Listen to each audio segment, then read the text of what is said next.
In this video, I will talk about must do topics in medicine. This is part 2 of this topic. Okay, from GIT, you need to read liver, whole of the liver. You cannot leave a single topic from the liver. You need to read the viral hepatitis part, Wilson's disease, hemochromatosis, hepatic encephalopathy with the treatment. Okay, so what you need to know is, it is not that difficult. Okay, what you need to read is features. What are the features? How will you diagnose? Okay, if just a single diagnosis that is useful that is used in clinical practice, and then the treatment. They will give you this both, and they will ask you the treatment, or they will give you the features and they will ask you the next step. Okay, so next step will be the diagnosis one. So how will you diagnose? Okay, what you will do? What is the diagnosis of choice? What is the treatment of choice? Okay, they will ask you this. Then GERD, then IBD and IBS. You need to understand what is the difference between both, because mostly they same. Okay, they will give you the clinical scenario, and many a times people get confused between this. So try to read it. If you want, then I can make the video differentiating this both diseases. And in IBD is a vast subject. It is covered in patho, medicine, surgery.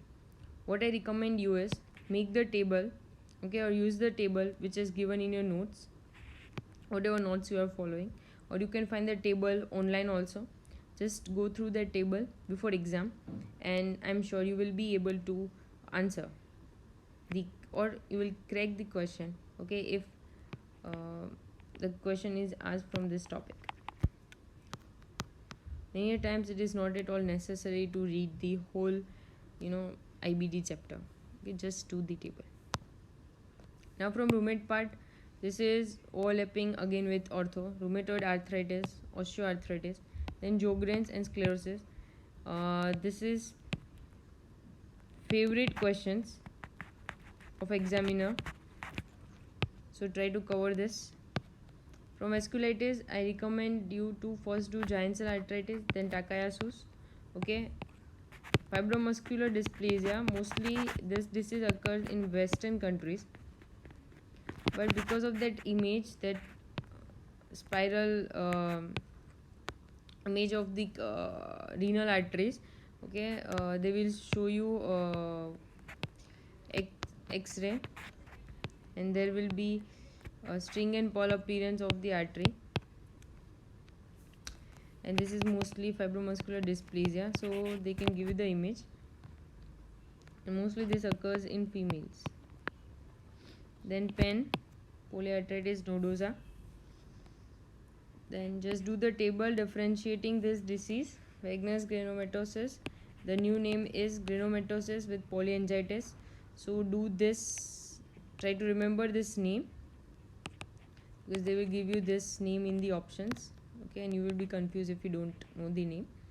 Then Churg-Strauss syndrome, in this there will be for sure history of eosinophilia and asthma. So many a times people confuse this with asthma.